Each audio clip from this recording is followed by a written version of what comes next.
De acordo com uma pesquisa divulgada pelo Instituto Locomotiva e Oxfam Brasil, 76% dos brasileiros concordam que pessoas negras são discriminadas no mercado de trabalho.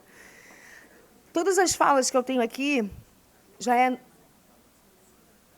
é da notoriedade de todos, mas a gente precisa sempre dar uma frisada em alguns números, que é para a gente não esquecer, não só nós, mas todos os outros, os aliados que aqui estão.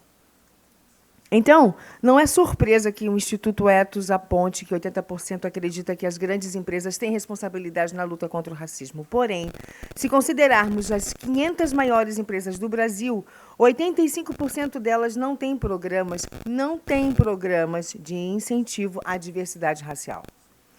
Para abordar esse tema, teremos agora o painel Investimento Social Privado em Equidade Racial. Os nossos palestrantes refletirão sobre a responsabilidade das companhias e a importância do capital privado na promoção dessas iniciativas em prol da equidade racial e ações afirmativas para construir um país socialmente mais justo e economicamente sustentável. O nosso mediador deste painel é o diretor financeiro administrativo do Instituto Identidades do Brasil, IDBR. Tom Mendes, por favor. Eu estava ali. Gente, bom dia. Como vocês estão nessa manhã? Primeiramente, quero agradecer aqui pela oportunidade, tá? Pelo convite do Pacto, e pela confiança também no Instituto Identidades do Brasil. Time DBR, cadê o time DBR? Vi algumas pessoas, Lia, Jéssica, Vanessa, Paloma, obrigado por estarem aqui também. Isabel, obrigado. Gente, me apresentando rapidamente, eu sou o Tom Mendes. Meu nome é Wellington, mas todo mundo me chama de Tom. Sou ceariba. Para quem não sabe o que é ceariba, eu sou filho de pai cearense e mãe paraibana. Acho que é muito importante citar isso também. Sou carioca. Como a Isabel falou, sou diretor financeiro do IDBR, que é o Instituto Identidade do Brasil. Nós temos uma campanha chamada Sim à Igualdade Racial, que norteia tudo que a gente faz. E eu não sei se vocês já participaram de algum evento do IDBR alguma vez. Oi, Theo. O Theo, para quem não sabe, é conselheiro do IDBR também. E nós temos um costume, eu acho que a Luana Genoa, que é diretora executiva, ela me enforcaria se eu não fizesse isso com vocês. A gente tem o Sim à Igualdade Racial, como eu disse, ele norteia tudo que a gente faz, está no nosso e-mail, está no nosso site. E eu queria só fazer um push com vocês. A gente poderia falar sim à igualdade racial e sim à equidade racial também aqui, gente, hoje, pode ser? Vocês topam? Então, no 3, tá? 1, 2, 3. Maravilha. Agora vamos de equidade racial. No 3, sim a equidade racial. Pode ser? 1, 2, 3. Sim a equidade racial. Maravilha, gente. Obrigado. É isso. Hoje nós temos um timaço aqui de profissionais que eu quero convidar ao palco. Eu ficaria a manhã inteira só para falar deles. E nós vamos refletir sobre a responsabilidade das companhias e a importância do capital privado na promoção de iniciativas em prol da equidade, igualdade racial e de ações afirmativas para a construção de um país justo e economicamente sustentável. Eu quero uma salva de palmas aqui, pessoal, para todas as pessoas que eu vou convidar a esse palco. Quero convidar, primeiramente, a gerente do Fundo de Empreendedorismo Negro da Brasil Foundation, Isabel Clavelin. Obrigado, Isabel. A CEO do IDES, Instituto para o Desenvolvimento do Investimento, Paula Fabiani.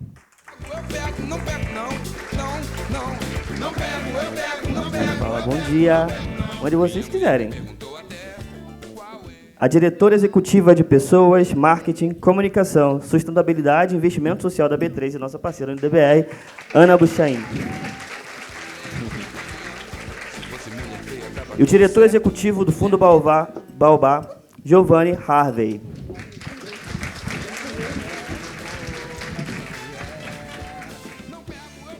Giovanni. Bom dia, Giovanni. Você está maravilhoso. Gente, olhem esse homem. Olha que classe. Bom dia, Giovanni. Como é que você está? Mas é enorme. Gente, eu sento onde aqui? Posso sentar em qualquer lugar? Ou fico aqui?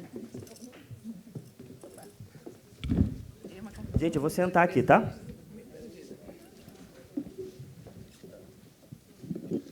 Oi, gente, bom dia. Como é que vocês estão? Está dando um eco aqui, hein? Vocês podem ficar aqui com o microfone também. Prazer meu. Gente, eu vou começar aqui fazendo uma perguntinha para a Isabel. Só um comentário antes, né, sobre a Isabel.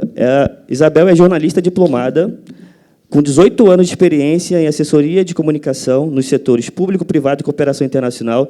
É doutora pelo programa de pós-graduação da Faculdade de Comunicação da UNB. É isso. E de que maneira a Brasil Foundation tem apoiado organizações e vem mobilizando investimentos, Isabel? E quais os principais projetos da área de equidade racial hoje? Oi, pessoal. Sou nova no pedaço. Como o Tom disse, eu sou jornalista, tenho minha formação toda em comunicação. Comunicação é comum, comunitário, comunicare. Né? E trabalhar com filantropia é algo muito interessante, né? Fazer essa revisão, né? E principalmente tendo transitado por tantos espaços na administração pública municipal, estadual, federal e na cooperação internacional. Eu tenho um sotaque super carregado, então vou voltar para a autodescrição. Eu sou gaúcha, de Porto Alegre, de família negra. Muita gente questiona o Clavelin. O Clavelin é uma família negra, né? Tem uma pessoa branca e a matriz toda, nossa história em Porto Alegre, é na colônia africana, lá onde estavam Luísa Bairros, Petronilha Silva, né? Sou amigaça de muita gente do movimento negro, do movimento de mulheres negras, e lá no Rio Grande do Sul saiu esse precioso dia para nós, que é o 20 de novembro, a partir do Grupo Palmares. Sou uma mulher negra, de cabelos curtos, estou vestindo um vestido branco, sapatos pretos, blazer preto, anéis, unhas vermelhas, batom vermelho, essas coisas todas. Então, e também vivi a ilhota, né? A história da minha família é na ilhota, em Porto Alegre. Então, Porto Alegre, muita gente acha que é um lugar branco, é pluriétnico. E trabalhar na Brasil Foundation está me fazendo retomar. Eu sempre trabalhei em lugares muito plurais, né? Fui colega, compartilho aqui com Giovanni, fomos sepirianos e sepirianas. Né? Trabalhamos na Secretaria de Política para a Igualdade Racial na primeira gestão, há 20 anos, um órgão criado há mais de 20 anos atrás, e que hoje está em revisão. Né? E trabalhar na Brasil Foundation também está me fazendo pensar muito a questão do pluriétnico, do plurirracial. Neste evento aqui, eu estou com duas colegas, uma de origem nipônica, a Helenice Tamashiro, e uma mulher judia, que é a Luciana Brasterman. Então, ontem eu ouvi algo aqui que se repetiu, que são as afinidades raciais, étnico-raciais. Isso é muito importante, isso é valor, como foi dito. A Brasil Foundation, ela tomou uma decisão institucional há alguns anos de trabalhar, trazer investimentos negros, né, para chamadas OSCs negras. Né? Então, isso se coloca de uma forma, desde o início da história da Brasil Foundation, com um pouco mais de pujança em 2015, com os investimentos semente em OSCs, as chamadas OSCs negras, Organizações de Sociedade Civil Negras, e agora, com o Fundo Empreendedorismo Negro, isso se coloca de uma forma muito mais assertiva, de uma forma muito mais forte e contundente. Né? Então, há uma decisão institucional, né? Inclusive, Gilberto Costa Júnior é membro, compõe a membresia, porque há mulheres, a membresia superior da Brasil Foundation, junto com Oscar Decotelli, que integra o IDBR. Né? Então, a gente aprende na negritude que os nossos passos vêm de longe. Então, como eu sou neófita, nova no ninho, fui conversar com quem está antes. E, por isso, a Brasil Foundation se tornou signatária do Pacto de Promoção da Equidade Racial, e por isso que estamos aqui hoje. Né? Assim como temos dialogado com o Oscar Decotelli, IDBR, na faceta IDBR, mas também dele no seu conhecimento do mercado financeiro. Gilberto está no mercado financeiro. Então, a gente tem que saber conversar com as pessoas. Tem muita gente boa, né? Pô, talentos. Alguém falou aqui hoje. Né? Então, o Fundo Empreendedorismo Negro, a Brasil Foundation, a CEO é a Rebeca Tavares, que é uma estadunidense, casada com um brasileiro, que é o Ricardo Tavares. A Mônica Derruri é a vice-presidenta. E, nessa costura, Também saúdo aqui o Gibson Trindade e a Nalva Moura, né, que foram pessoas fundamentais para que esse acordo institucional se fizesse. Acordos institucionais, públicos, assinados. Precisamos disso. Formalidades. Né? Os recursos para o Fundo Empreendedorismo Negro provém de recursos indutores, que vêm de doações, e esse dinheiro está vindo dos Estados Unidos, e recursos a serem mobilizados pela filantropia no Brasil. A Brasil Foundation promove eventos chamados galas, bailes. Esses recursos, e também tem recursos de parcerias estratégicas que são oriundos de empresas privadas. Com o Fundo Empreendedorismo Negro, a gente fez a conversa interna de que não basta apenas um fundo, é preciso construir por dentro. Né? Para além do Gilberto e do Oscar, que estão no board, chamado board, corpo, né, diretivo, há um conselho consultivo, integrado por negros e negras, entre elas e eles, Creomar de Souza, Gilberto Gil, Mafônia Dara, Sérgio Walso, Eli Carneiro, Vânia Santana. E aqui, então, é fundamental a gente também ver o que é o por dentro. Não basta conselhos, não basta somente equipe, mas como é que se dá toda a documentação da organização para que o Fundo Empreendedorismo Negro, que é parte de um reposicionamento estratégico da Brasil Foundation, e tem outros 3, que são Fundo de Educação, Fundo Equidade de Gênero, Meio Ambiente e Mudanças Climáticas. Quando transversaliza, a gente não está falando do dinheiro só do Fundo do Empreendedorismo Negro, que eu sou responsável, mas como entrou raça, gênero e as diferentes dimensões, o dinheiro se multiplicou. E a atuação do Brasil Foundation tem sido assim, ela tem chegado a OSCs negras e não negras, mas, quando chega, se não traz o racial, e aí a importância do ESG racial, a gente está vendo onde estão as falhas no sistema. E aí tem que trazer quem sabe, que é o Fundo Baobá, sim, na perspectiva de preparar as OSCs negras, que são negras, né, têm lideranças negras, mas as que não são negras, mas que chegam na periferia, o dinheiro que mobilizado pela Brasil Foundation para a área programática chega na periferia, mas não está chegando na pauta racial com a perspectiva emancipatória. Está chegando a educação, mas não a educação na perspectiva emancipatória, que é a freiriana, africana, a Helena Teodoro sabe muito melhor que a gente, né, para a gente articular esses conhecimentos. O Fundo Empreendedorismo Negro está pautado nos saberes negros, ancestrais e afrocentrados. Então, a gente movimenta tudo isso, né, para que realmente esses recursos sejam efetivos, esses recursos destinados sejam realmente destinados aos projetos que emancipem e que resolvam essas contas que não fecham nesse país, que foi montado pelo sequestro de africanos e africanas para construir este país. E sustentou a economia deste país por quase 4 séculos. Mas nós ainda, negros e negras, estamos pagando o legado do racismo com as nossas vidas. Na perspectiva da economia e dos empreendimentos negros, isso significa que as empresas negras, em geral, elas passam lá naquela lógica dos empreendimentos, elas não passam pelo...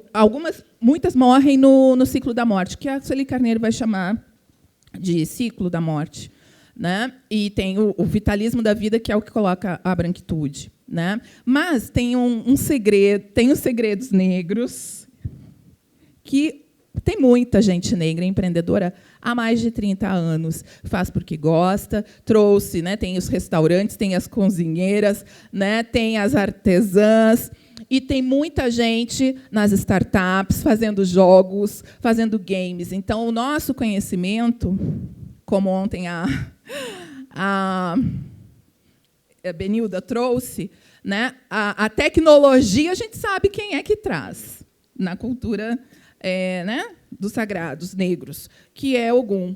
E Ogum vai à guerra, mas não vai. Quem faz a guerra, né? Quem vai à guerra tem que saber com quem lutar, não entra para perder. Negócios precisam ser bem lucrativos. Negócios negros são sustentáveis e são altamente lucrativos. O dinheiro que chega para a mão de homens e mulheres negras se multiplica.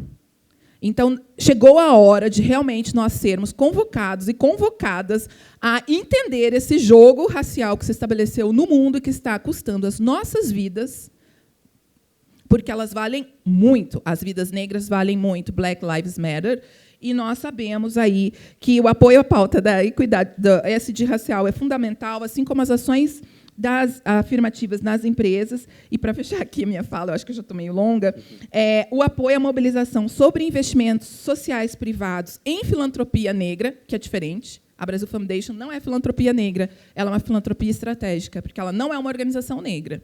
Mas também estamos, né, com o meu trabalho, efetivamente, de outros colegas, né, porque nós somos uma equipe multirracial, trazendo, né, também o antirracismo e a equidade como valores institucionais para serem trabalhados nas diferentes instâncias da Fundação. E também aí chegar ao ecossistema da Fundação, que é composto por empresas bilionárias, para não dizer trilionárias, né? E, enfim, todo o ecossistema. Eu vou só pedir um pouquinho da tua atenção. Para que realmente esses recursos sejam bem aproveitados. Então, aqui convidar a todos e todas que queiram também seguir essa jornada do empreendedorismo negro com a gente. Eu ia falar sobre isso. Vamos para ela.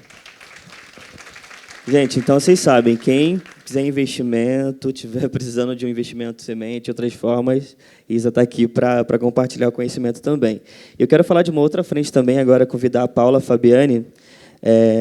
E eu quero falar rapidamente aqui um pouquinho sobre você também, eu estava pesquisando. Em 2020, ganhou o prêmio Empreendedor Social pela liderança do Fundo Emergencial da Saúde do Coronavírus Brasil. Gente, uma salva de palmas para isso, porque isso foi essencial para nós. Ela é autora de 4 livros sobre fundos patrimoniais e de um livro sobre a primeira infância, é economista e doutoranda em administração.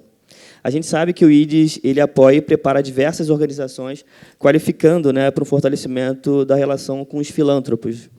E de que maneira a pauta racial tem sido tratada pelas instituições filantrópicas aqui no Brasil? Eu queria te ouvir um pouquinho sobre isso. Obrigada, Tom. Vou me autodescrever primeiro. Eu sou uma mulher branca, cabelo curto, castanho, olho castanho, estou com uma blusa preta e uma calça cinza. E eu não posso deixar de dizer que é uma honra estar aqui, né? Eu acho que eu me sinto assim pequenininha perto das pessoas que eu tenho que estão partilhando esse palco. Eu tive a sorte na minha vida de ter sido convidada pelo Jair, pelo Gibson, pelo Pacto para ajudar a construir esse movimento. E sorte porque foi uma jornada de muito aprendizado. Me sinto uma outra pessoa em relação ao tema da equidade racial. E claramente, assim, falta de conhecimento, não tinha ideia da importância desse tema para o desenvolvimento da nossa sociedade no mundo, em todos os países, né? Em especial no nosso país, onde a gente tem, né, uma maioria de população parda e negros, né? E foi uma jornada de aprendizado.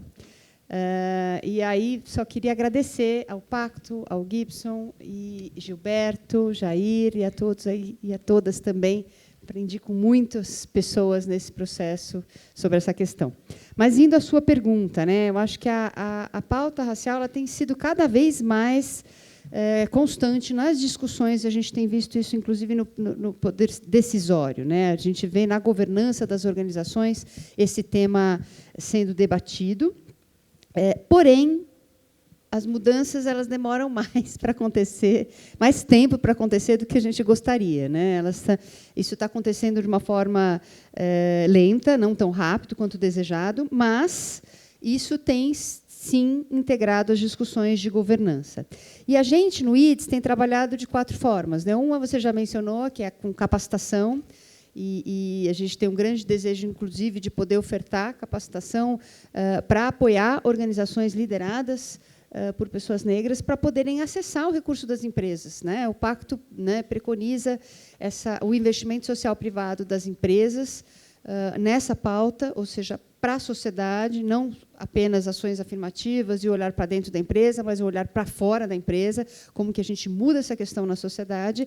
E a gente gostaria de contribuir também ajudando essas organizações por questões de... As empresas têm questões de compliance, prestação de contas, são sempre processos muito custosos e difíceis, né? Você aí como administrativo financeiro sabe bem do que eu estou dizendo, né? Desafio. É um desafio e acho que, mas é possível, né? É uma questão também, assim como, né, eu aprendi bastante nessa jornada, é uma questão de absorver um certo conteúdo. Então, esse é um eixo.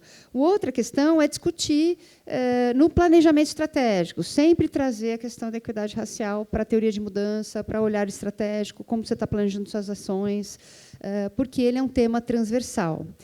Além disso, a gente tem feito também avaliação de impacto com recorte. Em alguns casos, a gente tem tido essa oportunidade de fazer recortes raciais, que é bem interessante, né? Como é que a gente consegue impactar mais positivamente esses grupos. E, por fim, também provocando, né, as governanças. A gente tem feito também trabalho com organizações da sociedade civil na parte de governança e provocando essas organizações, ok, quanto de diversidade você tem no seu conselho, nos seus comitês, nos seus órgãos de liderança.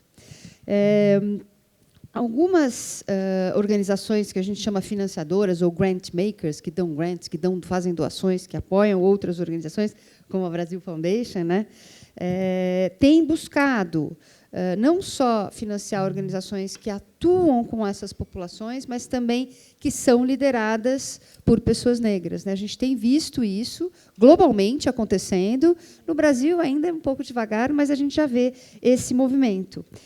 Além disso, várias, assim como o IDES, né, organizações da sociedade civil estão olhando para dentro. A gente criou um comitê de diversidade, tem feito, né, sessões de letramento para a nossa equipe, também para poder falar sobre esse tema com os nossos financiadores, né, os nossos apoiadores e clientes e organizações com que a gente trabalha, revendo nossos processos de seleção, para poder aumentar a diversidade da própria organização. Tem sido uma jornada muito rica, de muito aprendizado, de muita escuta, de muito debate.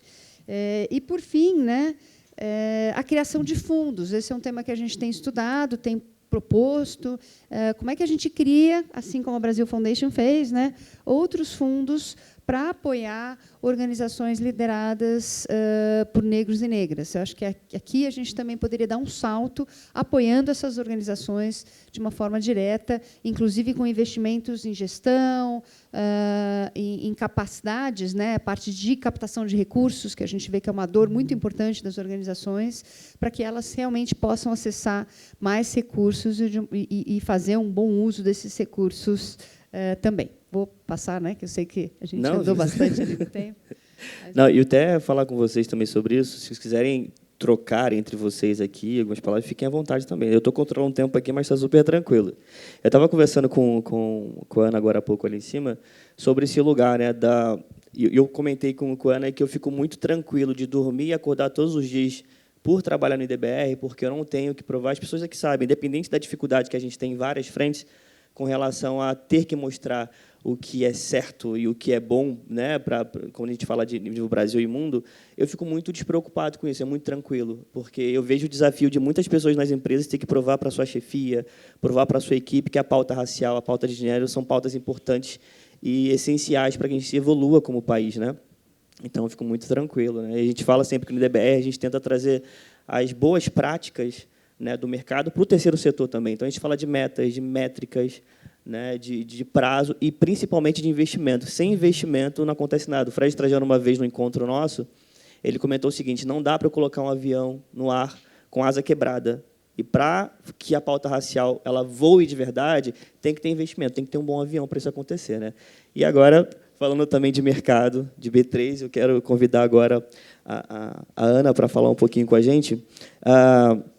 Hoje a B3 ela tem a B3 Social, que inclusive é uma parceira do próprio IDBR, e a Bolsa tem um papel fundamental, né, na sustentação da economia, e é o lugar onde o mercado se encontra, inclusive no lugar de manifestações e multiplicação de boas práticas, né, para todo o mercado brasileiro. Ana, eu queria saber de você como as experiências da promoção de diversidade e, sobretudo, equidade racial, elas têm sido expandidas para as organizações apoiadas com recursos da Bolsa. Legal, obrigada, Tom. Vocês me escutam bem? Sim. Eu sou Ana Buchaim, vou fazer minha autodescrição. Eu sou uma mulher branca, eu estou com um blazer preto e uma blusa preta. Eu tenho cabelos castanhos, mas loiros por opção. E, enfim, também estou como a Paula, né, cheia dos anéis, e como Isabel, cheia dos esmaltes e coisa e tal. Para mim é um prazer estar aqui, perto de gente tão bacana e de tantos parceiros. Assim como nós somos parceiros do DBR, somos parceiros do IDES. E, se tudo der certo, hoje na deliberação da nossa carteira, do Baobá também. E queria agradecer, assim, do fundo do meu coração ao Giba. O Giba tem sido fundamental na história de transformação da B3, aos nossos amigos da Educafro e o nosso amigo Theo. E eu vou começar com essa fala para contar o trabalho da B3 Social. O Theo esteve conosco, acho que em 2018, eu tinha acabado de assumir a área de marketing na B3, e o Theo fez uma conversa comigo. Ele falou: Ana, você é head de marketing? Sou. Ele falou assim: Ana, como que você está fazendo suas escolhas? Theo, não sei nem se você vai lembrar dessa conversa, mas você fez isso comigo. Eu falei: como é que você está fazendo suas escolhas? Quem são os jornalistas que você coloca nas suas conversas? São jornalistas negros? Como estão as mulheres que estão na frente, na recepção? Que tipo de informação que você está passando com elas ali na frente? Você tem opção. E aí eu queria dar ênfase nessa frase, porque, nesse momento do você tem opção, significa, tem duas coisas aqui. Primeiro, a responsabilização que todos nós temos, e é uma responsabilização irrevogável de mudar a questão racial, o racismo estrutural no país. Eu não preciso falar isso para vocês sabem muito mais do que eu disso, mas, primeiro, um reconhecimento disso, e depois da opção de investimento que cada uma das companhias tem. Acho que a Isabel falou isso muito bem também, né, da gente poder escolher o que a gente faz, onde a gente coloca o nosso dinheiro. A B3 Social, então, ela passa por uma remodelação muito grande em 2019, e a gente entende que o nosso papel como bolsa é, de fato, sempre vai ter um duplo chapéu, a gente também, né, Paula, como empresa, uma empresa listada na bolsa, mas também de induzir o mercado e ajudar a melhorar as práticas em todas as companhias brasileiras. O nosso campo de atuação, nossa teoria da mudança, de fato, está em educação, porque a gente acha que o caminho para a equidade, para todos também, vem através da educação. Então, a gente olha o indivíduo, a gente olha a infraestrutura e a gente olha o sistema. Um também dos pilares é, de fato, equidade e diversidade, assim como as pautas de educação financeira, as pautas de STEM e as pautas de desenvolvimento. Então, o que a B3 tem feito desde 2019, então, é escolher e optar pela alocação de investimentos que, de fato, em OSCs, em ONGs, que, de fato, promovam o desenvolvimento baseado em diversidade racial. Então, como é que isso dá na prática? A gente escolhe colocar o nosso dinheiro, por exemplo, para patrocinar a bolsa de estudos de uma garota negra que faz engenharia no INSPER. A gente escolhe colocar o nosso dinheiro junto ao EDBR e que faz o letramento e a formação de professores, uma formação antirracista no Rio Grande do Sul, e que, né, com também, se tudo der certo, a gente no Rio Grande do Sul, né, Isabel? E que a gente segue e espalha esse projeto no Brasil. A gente escolhe, de fato, fazer o desenvolvimento e colocar o nosso dinheiro em projetos como Reprogramaria, que forma garotas pobres e negras em tecnologia, e a nossa ideia, falava para o Tom também, é trazê-las para dentro da Bolsa para que elas tenham o seu primeiro emprego ali dentro. Então, são ações como essa, e óbvio que nenhuma delas é uma bala de prata, nenhuma delas resolve a questão, mas é a forma como a gente enxerga que a mudança vai acontecendo ao longo do tempo. Falava com o Gilberto também que a foto, né, se a gente for olhar a foto, a cada ano, talvez ela não seja a melhor do universo, mas quando a gente olha o crescimento e o desenvolvimento de todas as organizações, inclusive da própria B3, porque a gente também é sujeito, a gente também é objeto de estudo e trabalho para aumentar a diversidade e inclusão, é uma foto que nos agrada. Então, a gente chega lá fazendo opção. Então, sabe, todos os dias a gente faz opção. Todo dia a gente olha, a gente tem uma carteira de investimento e a gente escolhe fazer isso. E tem uma outra coisa muito legal da gente conseguir trabalhar com um portfólio de organizações, é que a gente começou a disseminar conhecimento entre elas. Então, a gente fez o nosso primeiro encontro de todas as organizações que são apoiadas pela B3 Social, e aí, em algum momento, uma delas, que é tipicamente uma das organizações que a gente investe em STEM, informação, enfim, de ciência e tecnologia, não tinha nenhuma diversidade. E aí, nesse momento, o coordenador falou assim: nossa, eu nunca tinha entendido do coração, e é uma coisa de... Eu falava também com um tom de sobriedade, quando você vê, você não consegue desver mais. E ele se apropriou da responsabilidade dele. Ele falou assim: eu não tenho nenhuma diversidade dentro, nenhuma qualquer, só homens brancos, tá?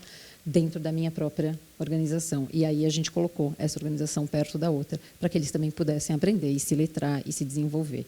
Então, a gente escolhe baseado no mérito do projeto, a gente escolhe baseado também, Paula, como vocês fazem, na diversidade da liderança e também no público que está sendo beneficiado e atendido e promovido por isso. Todas as ações da B3 Social no ano passado atingiram mais de 18 milhões de brasileiros. E me orgulha bastante falar que a gente tem feito a opção todos os dias por brigar por equidade. Obrigado, Ana. Eu tinha feito uma anotação aqui antes, que eu vou comentar agora, é que você está à frente da transformação cultural e de posicionamento da companhia. Então, é uma responsabilidade giga, né, Ana? E você também fala, inclusive no teu LinkedIn, que quando você está pensando em montar equipes, aí eu estou multiplicando isso para além das equipes, né? Pensando em como a gente expande os projetos e monta equipes para fora também. Você falou que contrata pessoas que são melhores que você, normalmente, né? Então, eu acho que, até pegando um gancho que você falou também, né, sobre a construção de políticas e tal, a gente tem que também juntar com pessoas que sabem. A gente falou sobre isso lá atrás, né? Isso é muito interessante.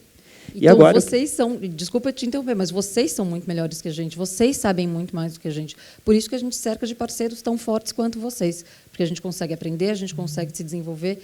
E vou te falar, esse talvez seja o meu único talento. É trazer gente boa para perto. Porque junto a gente consegue, de fato, mudar muito mais. Não, isso é maravilhoso. A gente estava falando da resistência, né, que muitas pessoas têm, já entenderam a pauta. Inclusive, a gente sabe que após, né, a gente tem aqui o pacto, né, SG, ainda assim teremos resistência de pessoas duvidando. Ai, poxa, será que é isso? Gente, é dado, é IBGE, é o pacto falando sobre isso, a IDBR mostrando dados também, e ainda assim teremos resistência, porque é histórico isso, né? A gente sabe muito bem sobre isso. E até emendando agora nisso, queria chamar aqui o nosso ancestral Giovanni. Não, mas é ancestral em vida. Que isso? Nosso ancestral, que isso? Nosso griot, que isso? Não, porque eu acho que a gente tem que homenagear e falar das pessoas assim, em vida, é claro, né? E Giovanni, ele foi diretor de recursos humanos de grandes empresas no Brasil e assumiu posições importantes também no setor público. Eu ficaria aqui o dia inteiro, gente, literalmente falando. Dê uma olhadinha lá no LinkedIn de Giovanni, vocês vão entender o que eu estou falando. E toda a sua carreira, ele sempre esteve à frente de iniciativas com foco em políticas públicas e também a pauta étnico-racial. E, Giovanni, a gente sabe que, historicamente, aqui no Brasil e no mundo também, né, nós não observamos uma valorização dos projetos e iniciativas que dão visibilidade e o protagonismo da população negra, e a gente está falando de cultura, está falando de diáspora também, e eu queria saber, né, na tua posição também hoje no Fundo Baobá, como a gente pode transformar essa realidade?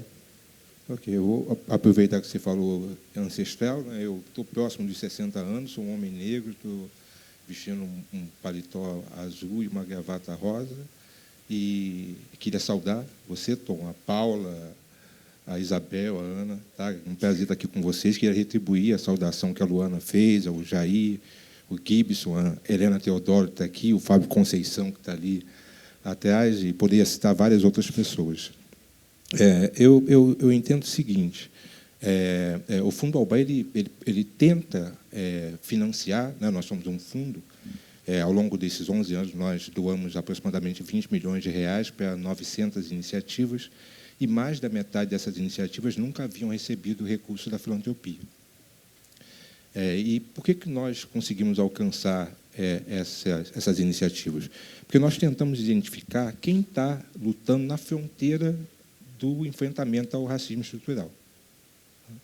Então, essa luta, ela cabe a todo mundo. Todas as iniciativas que se engajam nessa luta, elas são bem-vindas, porque nós todos somados ainda não damos conta do tamanho do desafio que nós temos pela frente.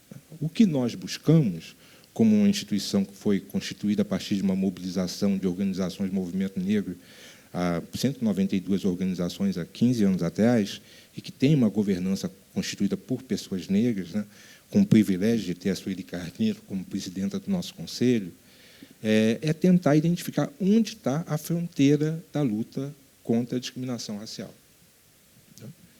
Entendemos que esse é o papel do Baobá, e é reconhecer a contribuição do movimento social negro, olhar para trás, né, olhar iniciativas.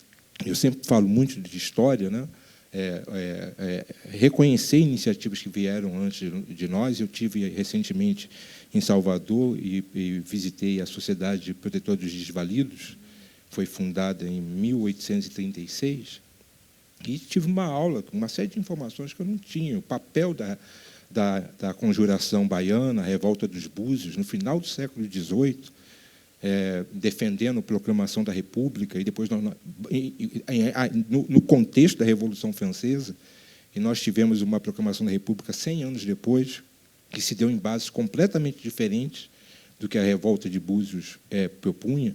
Então, é um processo em construção. Então, o enfrentamento à desigualdade ele requer que nós olhemos para a Revolta de Búzios, requer que nós olhemos para a abolição, requer que nós olhemos para a Proclamação da República, requer que nós olhemos para a Constituição de 1988, porque só em 88 que vadiagem deixa de ser crime, só em 1988 que racismo passa a ser crime imprescritível e inafiançável. Então, é preciso ter uma visão holística. E a Ana hoje voltou a falar, e eu ouvi a Ana falar isso lá no IDES, não é bala de prata. Tá? Nós não vamos conseguir individualmente fazer esse enfrentamento, requer política pública, porque o racismo estrutural é uma obra da República, não é uma obra da monarquia, né? Então, requer política pública. Eu tenho a expectativa que, da mesma forma que o Brasil retoma a cena na política ambiental, ele também retome a cena na agenda internacional de enfrentamento à desigualdade, que o Estado assuma a sua responsabilidade e que cada um de nós possa, de fato, focar no que é capaz de fazer, como nós tivemos aqui os exemplos citados. Obrigado. Obrigado, Giovanni. Eu vou começar agora a segunda rodada de perguntas. A gente está com um tempo um pouco mais curto. E tem muitas perguntas aqui para fazer para vocês, mas se a gente pudesse ser um pouco mais sucinto e tal, acho que fica bacana, porque eu chego no final de boa. Assim. Eu queria até perguntar para a Ana, mudando um pouco no que o Giovanni falou. Nós comemoramos recentemente a adesão, né, da B3 como empresa participante, né, do protocolo ESG racial. E eu queria saber, Ana, de você, quais são as expectativas, né, da empresa com esta adesão agora? Eu acho que aqui a gente vai trabalhar os dois chapéus que a gente tem. Primeiro, de mostrar assim, olha, a Bolsa abre os seus dados e a gente olha e a gente entende. Se a gente não conhece seus dados, a gente não conhece estatística, a gente não conhece nada. Nada. A gente não consegue fazer absolutamente nada. E a gente continua lutando, né, Tom, como você falava, com as resistências. E quando você tem dados e fatos, acabou. Então, a primeira coisa é mostrar que a gente mesmo faz. E a segunda é de chamar o mercado para fazer também. Porque, de novo, a gente sabe que a gente tem esse papel de indução. Então, quando a Bolsa faz, quando a Bolsa mostra seus dados, quando a Bolsa mostra a sua evolução, as pessoas entendem também que é possível. Né? Tem um lugar que parece menos, né, que seja menos igualitário do que a Bolsa, a gente sabe da impressão que a gente tem. A verdade é muito diferente. A gente tem uma política igualitária e, por isso, a gente quer mostrar através do protocolo. De fato, a gente também tem uma expectativa aqui muito grande de fazer com que as outras companhias também tenham, dentro da sua própria agenda, metas para a diversidade e para a equidade racial. Isso é uma verdade hoje na B3. A gente tem metas, todos os gestores têm metas, tá, para a equidade racial, para pessoas com deficiência e para gênero. Obviamente, a gente não tem meta para a população LGBTQIA+, porque esses dados eles não são dados públicos, a gente não trata o dado como público, mas para todos os dados que são públicos, a gente tem meta para todos, e isso afeta a remuneração. Então, quando a gente faz esse tipo de coisa, quando a gente faz adesão ao pacto, ao protocolo, quando a gente tem metas, quando a gente mostra, a gente, de fato, começa a promover que essa prática é uma prática muito boa. E se ela é possível para a B3, ela é possível para todo mundo. Não adianta só a gente fazer, a gente também quer liderar, a gente também quer ir muito bem. Hoje, e eu falava ao Frei Davi há pouco tempo, né, Frei, que a gente já alcançou 24% de negros e negras dentro da B3. Começamos com um pouco menos em 2018, de 10%, e hoje estamos em 24% e crescendo, né, Frei? E assim vamos fazer, de verdade. E se a Bolsa é um lugar para todos, todas as outras empresas também são. É isso. Obrigado, Ana. Eu queria até voltar contigo, Giovanni, e pegando um gancho também do que a Ana trouxe, o que os investidores hoje eles precisam observar na hora de escolher as iniciativas a serem apoiadas e quais devem ser esses filtros, né, na hora desse apoio? Eu acho, Tom, que é preciso olhar a base social, que é aquela iniciativa que está na raiz daquilo. Né? Nós estamos falando de problemas. Né? Então, qual é o problema que a iniciativa se propõe a enfrentar e qual é a oportunidade de melhoria que a iniciativa se propõe a aproveitar? Né? Porque o enfrentamento à desigualdade estrutural, ela, no meu entendimento, ela tem, no mínimo, duas faces. Nós temos problemas para ser enfrentados e temos oportunidades que nós perdemos. Por exemplo, bônus demográfico. Nós estamos perdendo a oportunidade,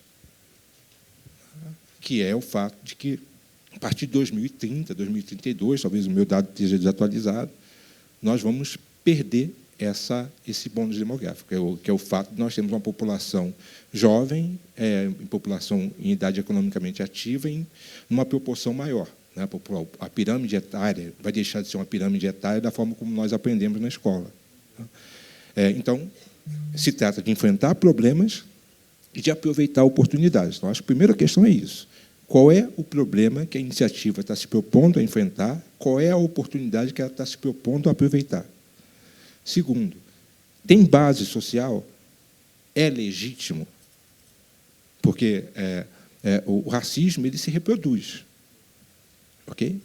Então, uma das formas do racismo se reproduzir é fantasiar em situações de enfrentamento, quer seja de problemas, quer seja de oportunidades. Então, segunda questão, é legítimo? Terceiro, é sustentável? Tem forma de ser medido, mensurado? Tem forma de as entregas serem avaliadas como entregas efetivamente colocadas? E, por fim, está articulado com outras iniciativas?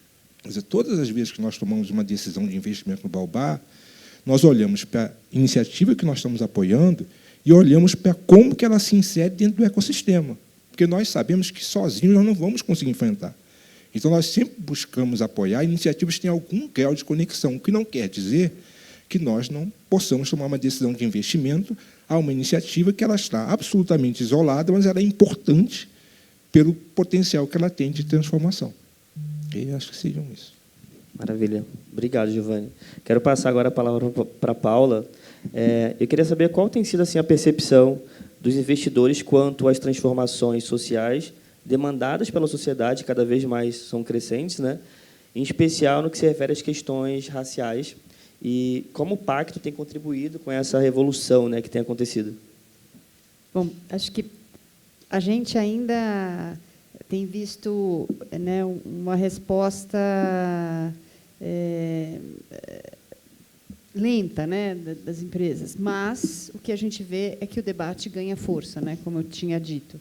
Acho que a Ana trouxe, né, a própria questão, os passos que a B3 está dando, e acho que a gente precisa de bons exemplos, né? E a B3 está dando exemplo, tem outras empresas que estão abraçando essa agenda e que estão dando exemplos de como fazer, né? Porque os investidores e mesmo as empresas, elas precisam de um beabá, né? A gente muitas vezes faz consultoria para a empresa, é completamente diferente das organizações da sociedade civil, porque as organizações elas querem debater antes de ir para a ação. As empresas elas querem uma solução, né? E não existe uma bala de prata, realmente. Existe uma jornada para cada organização, para cada instituição, e ela é diferente dependendo da organização.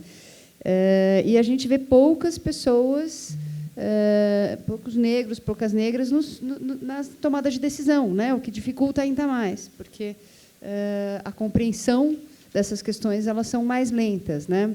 Acho que para mulheres que trabalharam, eu trabalhei em mercado financeiro e realmente um ambiente muito masculino e a gente enfrentei, né, preconceito e resistência e é isso que você está falando, quer dizer, tem que ser melhor para poder ocupar o mesmo cargo. Eu acho que compreender essas questões quando você nunca passou por isso e sempre esteve num espaço de privilégio é difícil, né? E eu acho que foi falado já no painel anterior, o que a gente está falando aqui, como é que a gente quebra esses processos de privilégio e entende também, para quem tem o privilégio, que está na hora de abrir mão, de dar espaço, né, para quem não teve o espaço. Então, ainda é lento, mas a gente vê cada vez mais que os investidores estão trabalhando essa pauta, assim como outras pautas, como a questão das mulheres, LGBTQ+.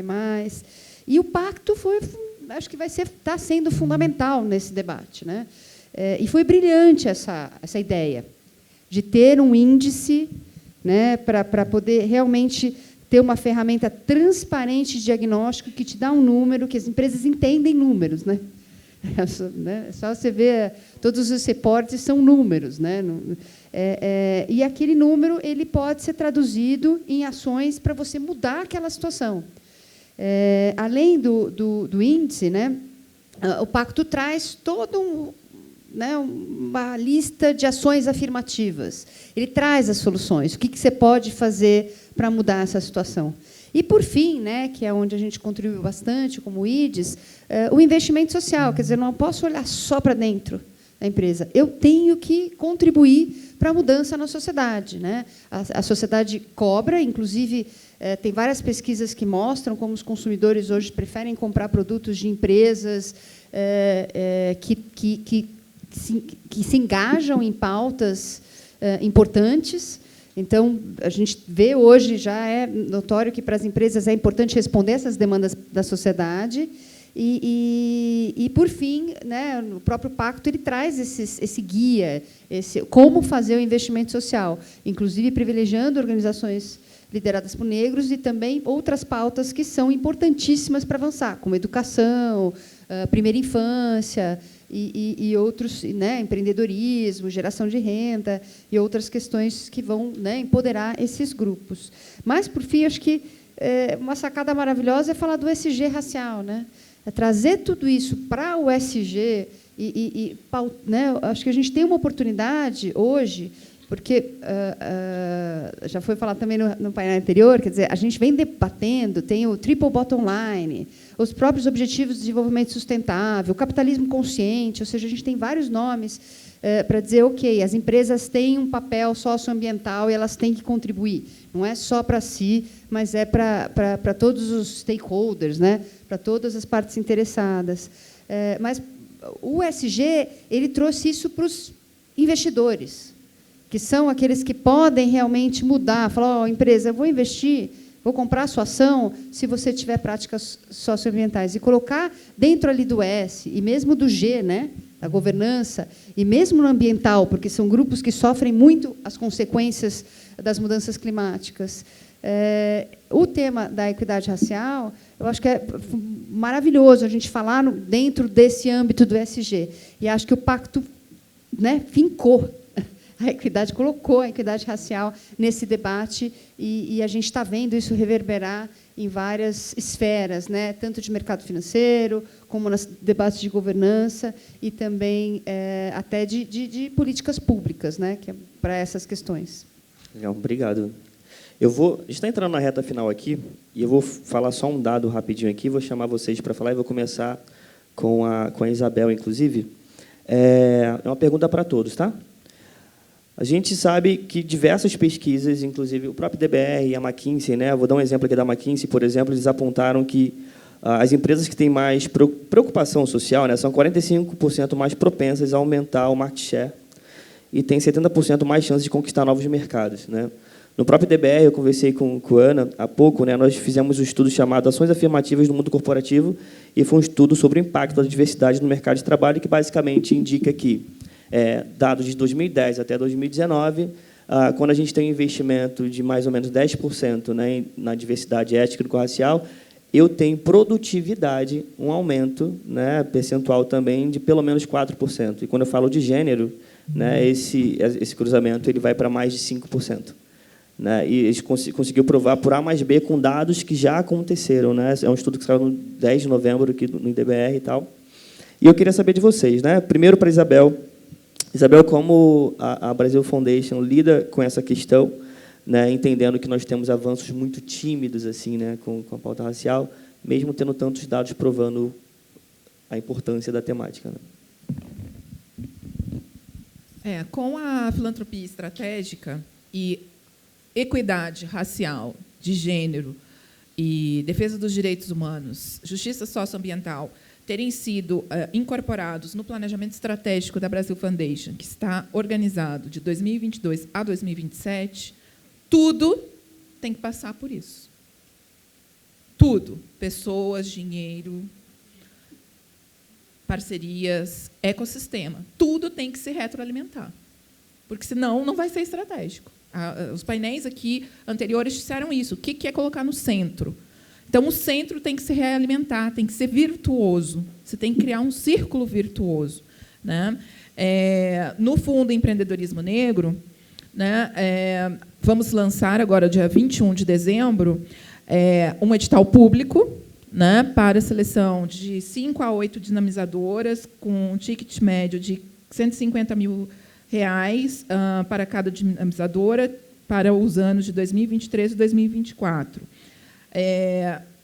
E assinar esses contratos em março de 2023. Então, é tudo muito objetivo, né? Pensamos aí em chegar a quase 200, acelerar quase 200 negócios negros, só no Fundo Empreendedorismo Negro. Mas eu falei que existem mais 3. Então, tem uma temática que é focada num ecossistema, considerando que são mais de 20 setores produtivos definidos pelo SEBRAE. Então, a gente tem que conhecer por onde está passando. Vai desde pet shop a churrasquinho, a startup mega, ultrassônica, né, de comunicação, e comunicação que, como o Giovanni falou, não é qualquer comunicação, não é só para dizer que somos lindas e maravilhosas. É combater fake news, discurso de ódio. É isso que está estruturando a desunião no Brasil, né? E aí a gente tem que focar. No empreendedorismo negro, a base é negra, a perspectiva é negra. Tem aqui a ordem franciscana. A Educrafo está na B3, com candidaturas políticas, disputando parlamento, disputando poder econômico, político, partidário, parlamento. Então, o terreiro está aqui, com a Helena Teodoro. Mulher de sagrado, fazendo peça, mãe de santo, mãe preta, mãe isso, mãe aquilo. Matriarcado. Benilda deu o caminho das pedras ontem. Giovanni disse, vamos revisitar o que é a república. Essa república não é uma coisa pública. Ela nunca foi, porque ela foi feita por militares. Marechal Deodoro. Assim como a independência do Brasil não foi uma independência, né? Foi do Império. Como é que você faz uma independência com o sucessor? Essa é a história branca. Isso é a branquitude no Brasil. E a branquitude aqui reunida em torno do ISD racial, porque o que o pacto fala? Esta agenda não funciona se não trazer raça, não trouxer raça negra para a centralidade. Mas, evidentemente, não somente a raça negra. A afinidade racial está aqui. A afinidade está aqui, né?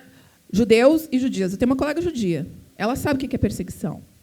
Para o Bonfim ser Bonfim, no Rio Grande do Sul, a colônia africana foi levada para a periferia. Essa é a história da minha família. A gente se encontra, Basterman, Clavelin, da Rosa, na Brasil Foundation. Brasil Foundation é com Z.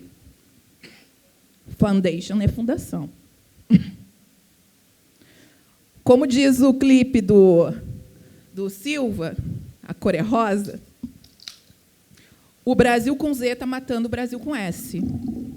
Ou a gente vai realmente entender do que a gente está falando e está fazendo nesse tempo histórico que nós estamos vivendo, porque nós somos sujeitas e sujeitos históricos, ou a gente vai perder o trem da vida, porque a morte está acelerada.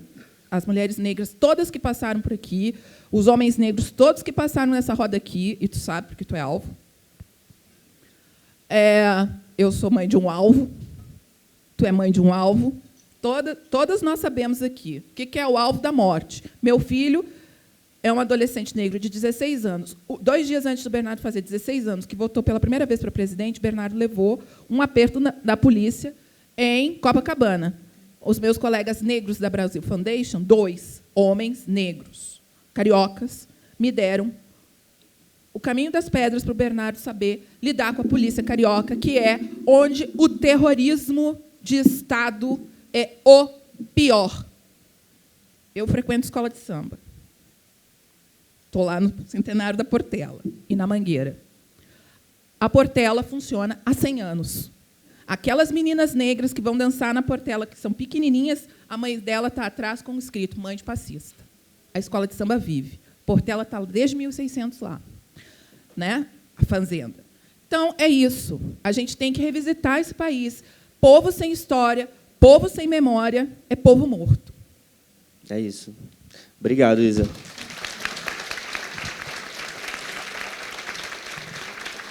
Gente, a gente passou um pouco do tempo aqui e, caso vocês queiram saber um pouco mais, eu acho que a galera está... Olha eu falando por vocês, né?